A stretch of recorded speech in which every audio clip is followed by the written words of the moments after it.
Hello everyone and welcome back. So what's on tap for today? Well, we've got another great video, my reaction to the Young Turks, also which I affectionately call the Young Turkeys, or we could call them the Young Jerks. Take your pick. Anyways, they are reacting to Lauren Boebert talking about gun-free zones and the Second Amendment.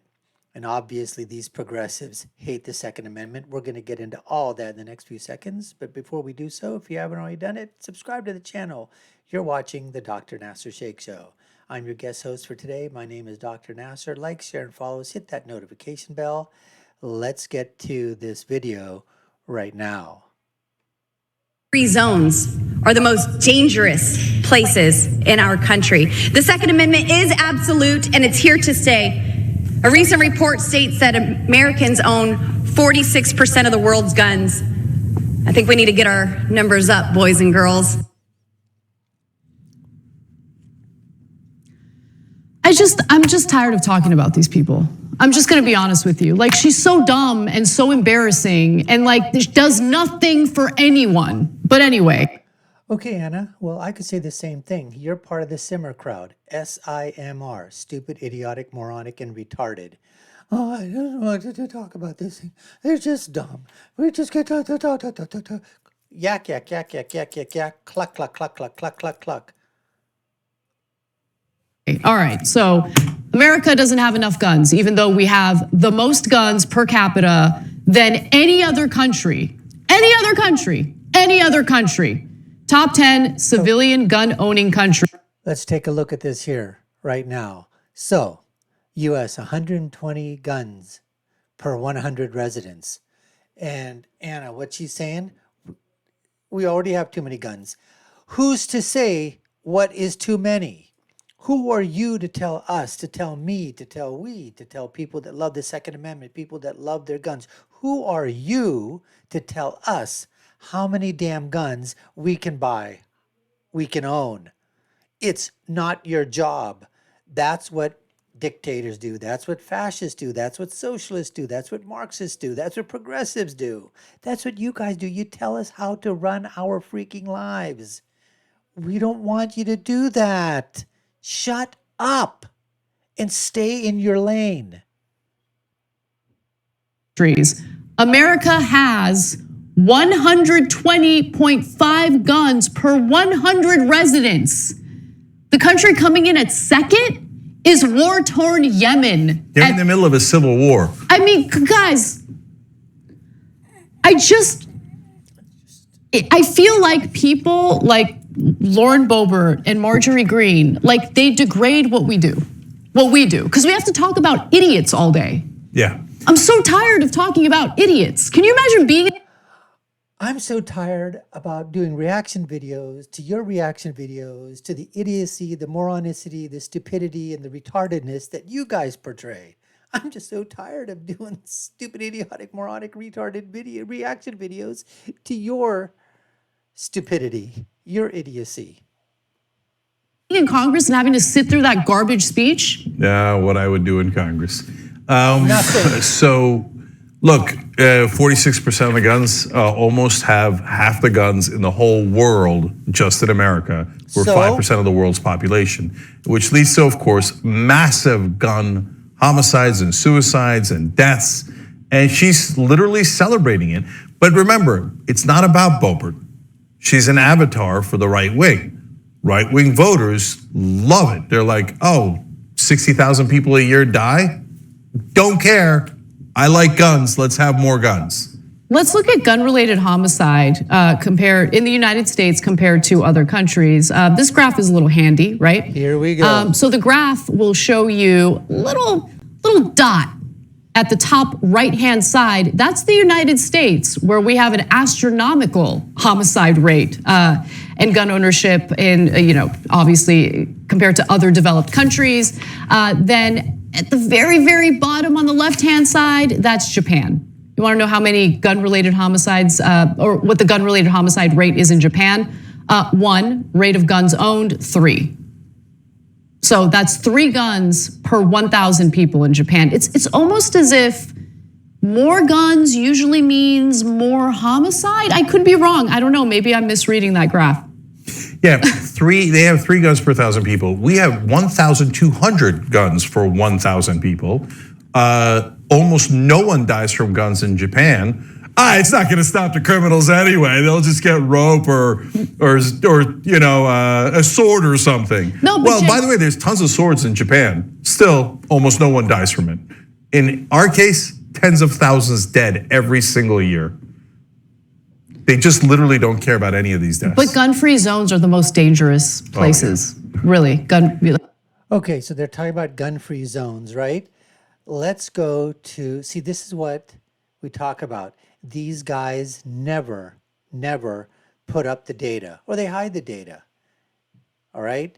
Gun-free zones are the most dangerous places. These guys are saying it's not. So you know what? Let's take a look at some of the FBI statistics and the government statistics on what's safer, gun-free zones or zones that they allow guns to be a part of. Let's take a look at that. We're going to go to cut 3 right now. So here you see most mass shootings happen in gun-free zones. Now, it says the left has since turned up the volume on calls for a crackdown on Second Amendment rights because what do? They exploit these mass shootings. In other words, they're exploiting teens who attend the targeted school to make a case for them. They've slammed the suggestion that schools should have armed security or perhaps a well-trained, voluntary armed teacher. But let's take a look at what the evidence says, right? The Young Turks or the Young Turkeys. Let's take a look at what the evidence says about gun-free zones. If you take a look, according to the Crime Prevention Research Center, gun-free zones, areas where guns are prohibited, have been the target of more than 98% of all mass shootings. This staggering number is why designated areas are often referred to as soft targets. According to Crime Prevention Research Center, only more than 1% of mass public shootings since 1950 have occurred in places that were not considered to be a gun-free zone. Listen to this again. Only a little more than 1% of mass public shootings since 1950 have occurred in places that were not considered a gun-free zone. The Crime Research Center President John Lott said in October 2015, only 2 mass shootings in the U.S. since 1950 have occurred in an area where citizens were not prohibited from carrying a gun. Now, it was our former president, Joe Brandon, who introduced the Gun-Free School Zones Act, GFSCA, back in the U.S. Senate in 1990. It was signed into law by President George W. Bush. The act was clearly proposed with the intent to prevent mass shootings in such precious areas as schools. But the act, as the statistic proves, did not result in the desired outcome. Now, let's take a look at some other statistics here. Updated. Mass public shootings keep occurring in gun-free zones. 94% of the attacks since 1950. Take a look at this here. Not in a gun-free zone, 6%. Gun-free zones, 94%. I mean, come on, Ana. Come on, Cenk, you young jerks. Debate this thing here with me. Come on back and fire back against me. I really want to see that. Absolutely. Come on. Where are you guys? The Young Turks investigates? No, they don't. The Young Turks castigates. That's what these guys do. How about this over here? Percentage of gun shootings in gun-free zones between 1998 and 2015? 3.8% where guns were allowed. 96.2% in gun-free zones. Let's get back to that video right now. Zone, and they have almost no gun homicides. It totally 100% works. So why is Boebert talking about this on the House floor? Well, apparently she's in a tizzy over the most irrelevant regulation imaginable. Boebert made the comment while condemning a new mandate by the Bureau of Alcohol, Tobacco, Firearms, and Explosives. Can we pause for 1 second? We can all acknowledge, right, that this government agency is a weird one. Like, why is tobacco in there? Well, Anyway, all right. And alcohol. Like, okay, let's move on. Like, is it meant to focus on trafficking? So I don't know the history of it. It's possible that it's left over from the old days when they used to traffic alcohol when it was illegal. You don't know a lot of things there, Cenk and Ana. You don't know a lot about history. You just make it up on the fly, right? Whatever narrative you can spin around to make it the progressive movement, that's what you guys do. And so I don't know why tobacco's in there. We'd have to do the history of that particular department. But by the way, like, these things used to be illegal in America or much more tightly regulated, including guns. And now you're not wrong. She's not wrong to say, like, let's get rid of it. There are no gun laws anyway. Anybody can buy almost any gun they want, kill anyone they want. There's no restriction. 60-year-old shot someone the other day. Everybody's got guns, right? So why are we bothering to pretend we're regulating them when there's no law in the country? Total freaking anarchy. We have way more regulations for tobacco than we have for firearms. That's actually true. Maybe they're probably spending their whole time on tobacco. Yeah. Well, let's get to the rest of that graphic because it's very important to understand why Lauren Boebert is upset here. So again, it was a mandate by the Bureau of Alcohol, Tobacco, Firearms, and Explosives that went into effect Tuesday, requiring gun owners to register any firearms that use stabilizing braces. So you might wonder, oh, what's a stabilizing brace? Apparently it's some sort of device. It's an accessory attached to a firearm that allows the shooter to fire more accurately and one-handed. Why do you have to fire your gun one-handed? Like, everyone thinks that they're like a superhero or something. But anyway, Boebert took great offense to this incredibly tiny rule and had this to say about it and the ATF. ATF, alcohol, tobacco, and firearms. In Western Colorado, we call that a fun weekend. But DC bureaucrats have used this agency to infringe on the rights of the American people. There's been a lot of talk about defunding the ATF, even abolishing the agency altogether. And I'm still here waiting to hear a good reason why the ATF should remain an agency at all. For us, it's a good time. Okay, I mean, whatever. It's all posh. See the elitist again. See the elitist progressive element come right out of her mouth. The verbal diarrhea, which just continues to emanate from the Young Turks. Again, they can't leave our lives alone. They have to impose their morality, their will, their immorality, their way of life, their way of thinking, their diversity, everything about them, what they think is okay, and what they want to impose, they want to put that onto you, onto us. Because as far as they're concerned, we don't know a damn thing. We're just a bunch of, hicks and hayseeds, a bunch of boobs, a bunch of slaves, vassals. That's what they think that we are, that whatever they feel is the best way for society to move forward because they think they're progressive. That's what they want to do. You just listen to what they're saying. That's exactly, oh, that's a fun weekend out there. So what? Let people do what they want to do within the limit of the law. It's all garbage that doesn't actually do anything for anyone. Like, I'm so tired of the theater. Yeah, so we call that a fun weekend. I mean, a couple of our friends die accidentally because they blew their heads off, but it was fun for everybody, you know what I'm saying? Look, these people are out of a horror movie. You remember the Christmas card she did with her family where everybody's holding? This is a great picture. Now, obviously, they're going to say, oh, you're using kids. They're holding rifles in their hands. Oh, my goodness gracious. And they've got scopes on there. What are you doing? Oh, God almighty. Oh, what are you doing? You're poisoning your children. You're corrupting them. You're giving them guns. Oh, my goodness. Again, way of life. It's not for you to decide. Cenk Uyger, you young jerk. Actually, you're not too young. You're pretty old, though, okay? I'm getting kind of old up there, Cenkster. Anyways, let's continue. a massive weapon. No, they're Like- out of a like- comedy, except it's real life and it's representative of the American government. Do you know how embarrassing that is? Totally. And It's not representative of the American government, you stupid, idiotic, moronic, retard, Ana Kasparian. It's a representative of the American family, the down-to-earth American family. It's flyover country.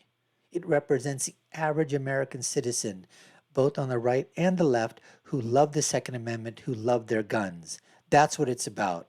It's a way of life. Live with it. Deal with it. It's going to be here forever. Thank God. so, yes, it's idiocracy for sure. But other governments, if they saw a postcard like that, they would have the authorities investigate to make sure the children are okay. Why are the parents giving them like the kind of weapons you would use in a war zone? Like, that is psychotic. Like, they would check, they would do a mental wellness check, etc. Right? But in America, they're like, you take your little kid and you give him a giant gun and then see what happens. That's exactly what you do. This face right here, this is all you need to see, folks. That's all you need to see. Like you said, other countries, they would come and investigate. Yeah, like Nazi Germany. We're not other countries. We're the United States of America. We're the biggest, the baddest, the best. And when you talk about like Japan and other countries that have so little gun violence and hardly any guns, well, you also see the type of restrictions that those states and communities put on their citizens. And if the government decides to go further and further and further into state control, the citizens have nothing left with them to fight back with. In every instance where governments took the guns away from the people, the state became more and more and more dominant, more dictatorial, more fascist, more communistic. The Second Amendment prevents that from happening. It allows people to protect themselves from the tyranny of government, if that were ever to come to pass. And that's Lauren Boebert for you, okay? And she's saying, come on, guys, we can do better. We can get 50% of all the guns in the world just here in America so we can keep killing each other at a rate of tens of thousands every single year. Thanks for watching the Young Turks. We really appreciate it. So anyways, here we go.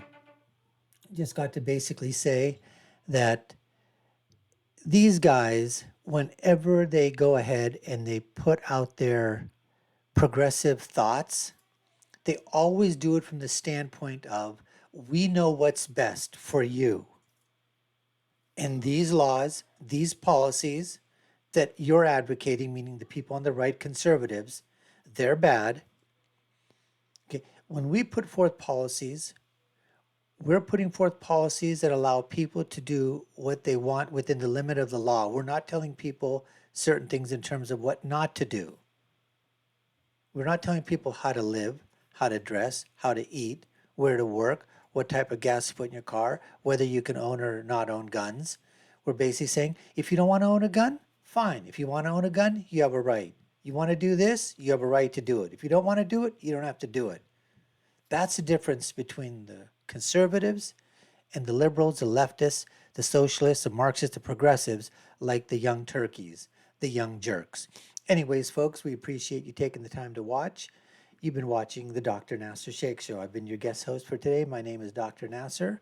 Like, share, and follow us. Hit that subscribe button. Hit that notification bell. And I'll leave you with my final thoughts, which is, when you're right, you're right. And when you're left, you're wrong. We'll see you again next time, folks. Take care and stay safe.